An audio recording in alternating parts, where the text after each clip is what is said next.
Hello guys, कैसे हैं आप लोग? आई होप आप लोग से बढ़िया होंगे। तो आज हम कुछ नए तरीके से पढ़ रहे हैं कि जहाँ पे हमारी ऑडियो तो आती थी, अब वीडियो भी आ रही है। काफ़ी दिन से सोच रहे थे, बट क्या था, मैं अपने पिछले तरीके से जो पढ़ा रहा था, है ना, उसमें मैं इतना कंफर्टेबल हो गया था कि मतलब बहुत कंफर्टेबल हो गया था, अपने कंफर्ट से निकलना ही नहीं चाह रहा था, है ना, जो कि बहुत गलत बात होती है और बहुत मुश्किल चीज़ होती है ये, अपने कंफर्ट से बाहर निकलना। हम कोई भी काम क्यों नहीं कर पाते हैं?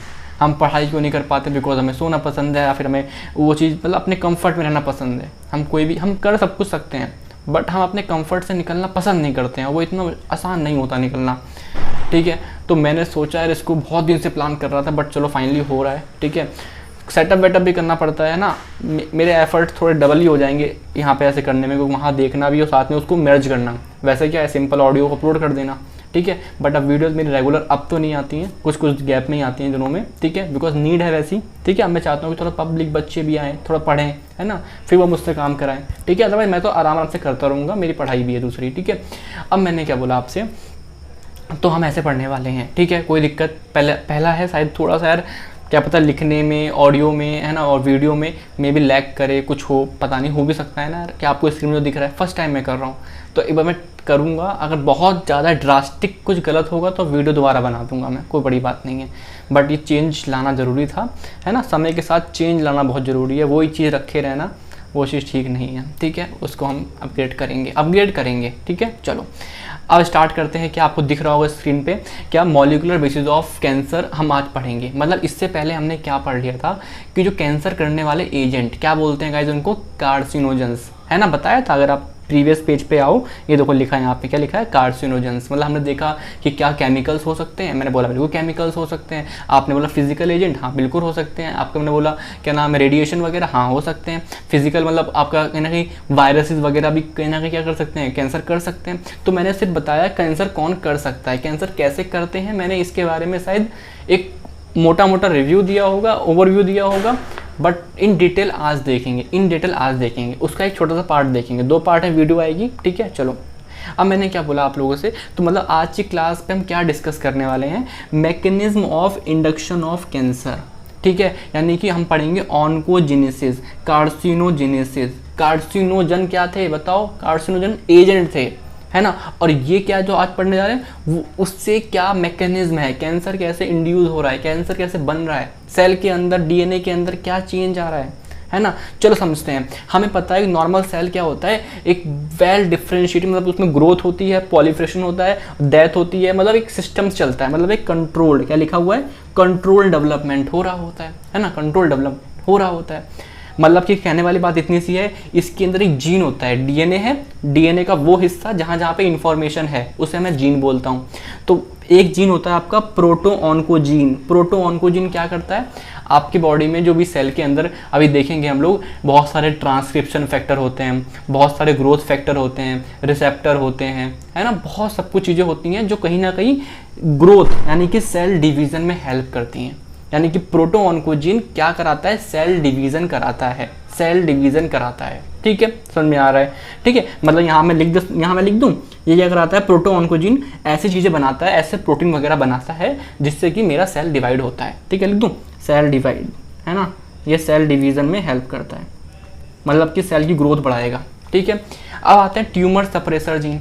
मतलब कि ये ऐसे जीन हैं जो सेल डेथ करते हैं, मतलब कि सेल का डिवीजन को रोकते हैं, सेल डिवीजन को रोकते हैं बेसिकली, है ना, डेथ तो नहीं बोलेंगे, सेल डिवीजन को रोकते हैं। सेल डिवाइड कौन करा रहा है बताओ, प्रोटोऑन्कोजीन। उन्हें रोक कौन रहा है, ट्यूमर सप्रेशन जीन। इसका एक बैलेंस बना हुआ है और वो नॉर्मल सेल चल रहा है कि सेल डिवाइड करता है किसकी वजह से, प्रोटोऑन्कोजीन की वजह से। रोक कौन देता है, ट्यूमर सप्रेशन जीन, ठीक है, समझ में आ रहा है। अगर सेल खराब हो गया तो कौन एपोप्टोसिस कर देंगे उसकी, यानी कि प्रोग्राम सेल डेथ कर देंगे, कोई परेशानी नहीं, ठीक है। और अगर जीन में कोई ड्रास्टिक चेंज आ गया, हम देखा था डीएनए रिपेयर वगैरह कर देंगे, ठीक है। तो ये 4 चीज़ें क्या होती हैं, आपके जीन होते हैं जो पूरे सेल को कंट्रोल वे में डिवाइड करा रहे हैं, ग्रोथ करा रहे हैं। डिवाइड मतलब कि एक कितने लेवल तक डिवाइड करना है, कितने सेल्स बन रहे हैं, फिर कब मरना है सेल को। अगर सेल के अंदर डीएनए में कुछ गड़बड़ी आ गई तो डीएनए रिपेयर कर देंगे। ये एक नॉर्मल कंडीशन है, ठीक है। बट कैंसर सेल्स में क्या बदल जाता है, ये जो प्रोटोऑन्कोजीन थे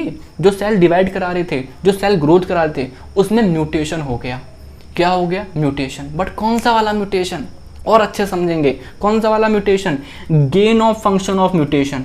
यानी कि जो प्रोटो ऑन्कोजीन जो काम कर रहे थे वो काम और तेजी से होगा, बिना कंट्रोल के होगा। समझ आ रहा है? म्यूटेशन मतलब ये थोड़ा ना होता हमेशा कि काम खराब ही हो जाएगा, काम होगा ही नहीं। नहीं नहीं नहीं नहीं, एक लॉस ऑफ फंक्शन म्यूटेशन होता है, एक गेन ऑफ फंक्शन। तो ये वाला कौन सा म्यूटेशन हुआ है बताओ?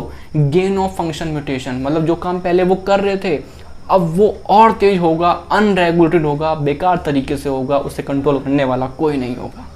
ठीक है, समझ में आ रहा है? तो मैंने क्या बोला, यहाँ क्या बन गए? ऑन्कोजीन। तो पहले जब सेल डिवाइड हो रहा था, जो कि प्रोटो ऑन्कोजीन कर रहे थे, इज्जत से कर रहे थे, अब वो क्या होगा? एकदम मैलिग्नेंट लिखा है, बहुत खतरनाक ग्रोथ होगी, कंट्रोल नहीं कर पाएंगे, इसे तो कैंसर बोलते हैं। जो आपके ट्यूमर सप्रेशन जीन थे उनका इनएक्टिवेशन हो जाएगा, जो कि हम नेक्स्ट वीडियो में देखेंगे। ट्यूमर सप्रेशन जीन बहुत इंपॉर्टेंट क्वेश्चन आता है P53, ठीक है, पढ़ेंगे। ठीक है, ट्यूमर सप्रेशन जीन करते क्या थे? अभी के लिए पढ़ो, ये आपके सेल डिवीजन को रोकते थे, सेल डिवीजन को रोकते थे। अब इनका इनएक्टिवेशन हो गया तो क्या हुआ बताओ?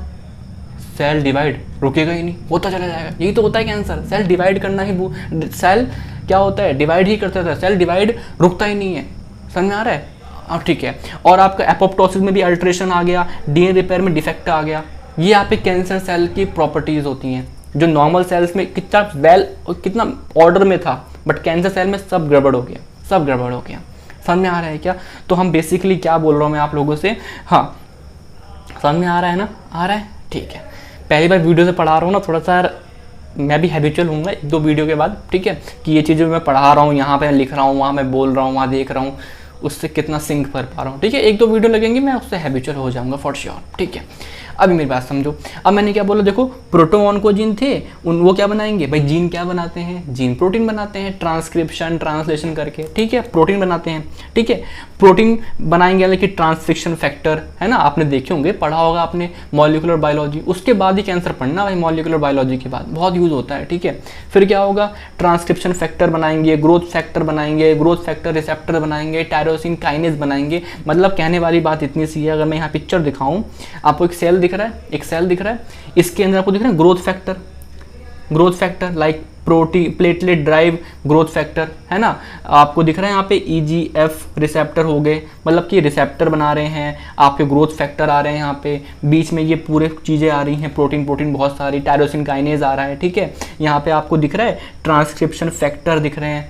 तो ये सब कौन बना रहा है? ये सब आपके नॉर्मली क्या बना रहे हैं? प्रोटो ऑन्कोजीन बना रहे हैं, ये आपके प्रोटो ऑन्कोजीन बना रहे हैं। ठीक है, बट हुआ क्या? प्रोटो ऑन्कोजीन में म्यूटेशन हो गई। कौन सी वाली म्यूटेशन बताओ? गेन ऑफ फंक्शन, काम और बढ़ गया, काम अनकंट्रोल हो गया। जो काम पहले कर रहे थे अब वो अनकंट्रोल वे में और कर रहे हैं। ठीक है, तो क्या हुआ? मैंने क्या बोला, इससे बोलेंगे ऑन्कोजीन बन गए, proto oncogene convert into oncogene, कुछ म्यूटेशन हुआ। ठीक है, और अब क्या बनेंगे? ऑन्कोप्रोटीन, जो कि खतरनाक, वही चीज़ बहुत रैपिड वे में बनेगी और फिर ग्रोथ अनकंट्रोल वे में होती रहेगी। ग्रोथ ये भी कराते थे लेकिन नॉर्मल ग्रोथ, एक सिस्टम से, बट ये सिस्टम टूट गया यहाँ पे। समझ में आ रहा है? गेन ऑफ फंक्शन और इंक्रीज हो गया उस जीन का। ठीक है, अब वो म्यूटेशन में क्या क्या हो सकती है? Point mutation, gene amplification, chromosomal translocation, enhancer, है ना, ये सब देखेंगे। ठीक है, अभी देखते हैं, चलो चेक करके देखते हैं। चलो अब मैंने क्या बोला, चलो यहाँ देखो, पहले ये मान लो जीन एम्प्लीफिकेशन देखो, पहले ये मान लो क्या है आपका, एक प्रोटो ऑन्कोजीन है। क्या है बताओ? Proto oncogene, normal condition, but mutation हुआ और इस जीन का एम्प्लीफिकेशन हो गया। एम्प्लीफिकेशन मतलब ये जीन बहुत ज़्यादा बार आ गया। दिख रहा है आपको? एक बार रेड है यहाँ पे 1 2 3 4 बार रेड है, तो एम्प्लीफिकेशन हो गया। तो अब क्या होगा? अब यहाँ पे मान लो बनता था प्रोटीन इतना, अब यहाँ कितना बनेगा प्रोटीन? यहाँ बनेगा इतना प्रोटीन। तो पहले काम होता था कंट्रोल धीरे धीरे, बट अब हो जाएगा अनकंट्रोल, बहुत तेज। समझा ना? गेन ऑफ फंक्शन म्यूटेशन मतलब, तो मतलब कि जो म्यूटेशन हुआ है वो जीन एम्प्लीफिकेशन से भी हो सकता है, या फिर क्रोमोसोमल ट्रांसलोकेशन। मान लो कि क्रोमोसोम नंबर 8 है, ये 14 है। अब ये मान लो ये क्या है? MYC क्या होता है? फैमिली है, बहुत C MYC होते हैं, है ना, I MYC होते हैं, जो कि क्या करते हैं? आपके ट्रांसक्रिप्शनल फैक्टर को कोड करते हैं। ठीक है, अब क्या हुआ? ये वाला जो प्रोटो ऑन्कोजीन है वो उठ के यहाँ पे चला गया। मतलब हुआ क्या? क्रॉसिंग ओवर पढ़ा है आपने छोटी क्लासेस में, ये 11th 12th में। ठीक है, चलो देखते हैं। मतलब ये वाला हिस्सा उठा और यहाँ आ गया, यानी कि अगर मैं इरेज करूँ, हाँ, ये मैंने रफ करा यहाँ वाला हिस्सा और ये वाला हिस्सा, क्रॉसिंग ओवर हो गया हल्का सा, मतलब पिंक वाला हिस्सा इधर आ गया और जो रेड वाला हिस्सा था जीन के साथ ये इधर आ गया। ठीक है, इसके वजह से क्या हुआ, अल्ट्रेशन हुआ और आपका क्या हो जाएगा, यहाँ पे आपका क्रॉस क्रोमोसोमल ट्रांसलोकेशन हुआ। इसकी वजह से आपका क्या होगा, बहुत हाई अमाउंट में चीज़ें बनना शुरू हो जाएंगी MYC से, MYC है ना, MYC से, और वहाँ से एक लिम्फोमा होगा जिसे बोलते हैं ब्रुकेट्स लिम्फोमा। ठीक है, ये सब याद कर लोगे हल्का हल्का, आगे चल के तो हो ही जाएगा। ठीक है, अभी जस्ट आपको, और एक होता है पॉइंट म्यूटेशन, इसके बारे में पता ही होगा आप लोगों को कि मान लो एक सीक्वेंस लिखा है, कोई भी सीक्वेंस बोलो ATC है ना, TAGC है ना, A, कोई भी एक जगह चेंज होके कुछ और लग गया, डिलीशन हो गया या T की जगह C आ गया, मतलब कुछ है ना, कुछ चेंज आ गया एक पॉइंट पे, तो उसकी वजह से दिक्कत आ सकती है। ठीक है, और क्या हो सकता है, जैसे यहाँ देखो प्रमोटर इंसर्शन मैकेनिज्म, यानी कि समझो मेरी बात को, ये आपका एक वायरल जीनोम है ना, वायरल जीनोम है, DNA बन चुका है, रेट्रोवायरस से आया था, RNA आया था, फिर रिवर्स ट्रांसक्रिप्शन करा के ये आपका क्या है, DNA वाला बन चुका है वायरस। ठीक है, अब ये हमारा होस्ट है, हमारा DNA खुद का DNA, ठीक है, खुद का DNA है ना। अब क्या हुआ, ये वाला गया, अगर मैं आपको थोड़ा सा एनिमेशन दिखाऊं, एक सेकेंड, ये गया और जाके इसके प्रमोटर रीजन पे जाके लग गया ऐसे, LTR है ना, यहाँ पे जाके लग गया। ठीक है, जो कि इसको प्रमोट कर दे, किसको प्रमोट कर देगा, CMYC को। ये क्या है आपका प्रोटोऑन्कोजीन, यानी कि अगर मैं थोड़ा रिवर्स करूँ, एक सेकेंड, हाँ, पहले जनरली क्या था आपका CMYC जो आपका प्रोटोऑन्कोजीन है वो mRNA बना रहा था नॉर्मल कंडीशन में, नॉर्मल एक बन रहा है mRNA, आराम से बन रहा है। बट क्या हुआ, जो वायरल का DNA था, जीनोम था, उसने जाके प्रमोटर रीजन पे जाके उसको और प्रमोट कर दिया। यानी कि अब क्या होगा, जो mRNA बनेंगे बहुत सारे बनेंगे, ये देखो, तो यही तो बोल रहा हूँ, गेन ऑफ फंक्शन म्यूटेशन, कि जो काम पहले हो रहा था अब वो और स्पीड में होगा, गेन ऑफ फंक्शन म्यूटेशन। समझ में आ रहा है? तो ऐसा कुछ एग्जाम में यहाँ से क्वेश्चन आता नहीं, बट एक बार सुनते हुए जाना, ऐसा ना हो कि अगर आ गया तो आप लिख ना पाओ कुछ भी। ठीक है, तो समझ में आ रहा है क्या? ठीक है, तो मैंने क्या बोला, प्रोटोऑन्कोजीन है, आपका ऑन्कोजीन में कन्वर्ट हो सकता है बाय म्यूटेशन। म्यूटेशन कैसे होगी, जिसमें काम और अच्छा होगा और तेज होगा, अच्छा जगह ही होगा। ठीक है, मतलब तेज होगा आगे, है ना, जो भी काम पहले हो रहा था और स्पीड में होगा। ठीक है, जो क्या क्या हो सकते हैं मैंने बता दिया आपको यहाँ पे। ठीक है, प्रमोटर या आंसर वगैरह। ठीक है, अब जैसे कि अगर मैं कुछ लिख दूँ यहाँ पे, कुछ प्रोटोऑन्कोजीन लिख दूँ यहाँ पे, जैसे MYC है ना, MYC देखो, हम देखा था कहीं नाम MYC, ये देखो ये लिखा MYC, देखो यहाँ पे ये लिखा। ठीक है, ये CMYC है वैसे, है ना। तो MYC क्या कोड करता है, आपके बहुत सारे ट्रांसक्रिप्शन फैक्टर। आप बोलोगे ट्रांसक्रिप्शन फैक्टर क्या करते हैं, भैया सेल डिवीजन में हेल्प करते हैं, सेल ग्रोथ में हेल्प करते हैं, ट्रांसक्रिप्शन में हेल्प करते हैं, सिंपल। ठीक है, ऐसी G1 जून है, ये क्या ट्रांसक्रिप्शन फैक्टर को कोड करने में हेल्प करता है। ऐसी SIS क्या है, ये सारे प्रोटोऑन्कोजन है ना, प्रोटोऑन्कोजन है ये सारे। इनका अगर म्यूटेशन हो गया तो ये और तेज काम करेंगे। नॉर्मली ये काम करते हैं, ये बनाया, म्यूटेशन होने के बाद यही काम और तेज करेंगे। ठीक है, समझ आ रहा है, बहुत गर्मी है। ठीक है, अब यहाँ पे क्या है, synthesis of platelet drive growth factor करते हैं कौन, SIS।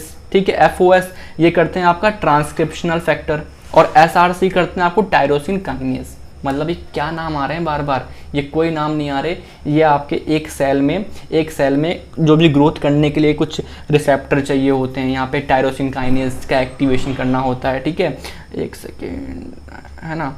ठीक है, और आप पे ग्रोथ फैक्टर चाहिए होते हैं, बस वो ही हैं। और आप बोलोगे ये क्या चीज़ है, ये आपके प्रोटोऑन्कोजीन के नाम है ना। नाम बहुत सारे हो सकते हैं प्रोटोऑन्कोजीन। ठीक है, उनमें से मैंने कुछ लिखे हैं यहाँ पे। ठीक है, आप पे किताबों में और लिखे होंगे तो वो भी देख लेना एक बार, आता नहीं है क्वेश्चन यहाँ से कुछ ऐसा।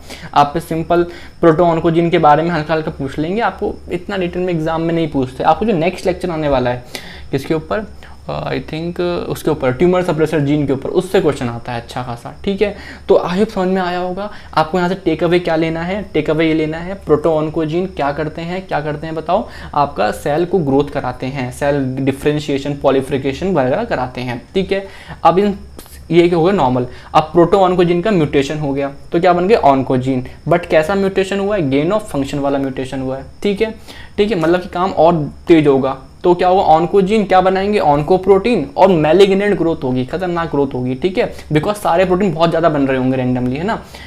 अब क्या हुआ, अब म्यूटेशन कौन कौन से होते हैं, पॉइंट म्यूटेशन की एक पॉइंट डीएनए सीक्वेंस है, उस प्रोटोन को जिन पे एक पॉइंट पे डिफरेंस आ गया, या फिर क्रोमोसोम चेंज ही हो गया, है ना, देखा था हम लोगों ने, या फिर जीन एम्पलीफिकेशन कि प्रोटोन को जिनका जीन है वो पहले इतना था अब वो बहुत सारा हो गया।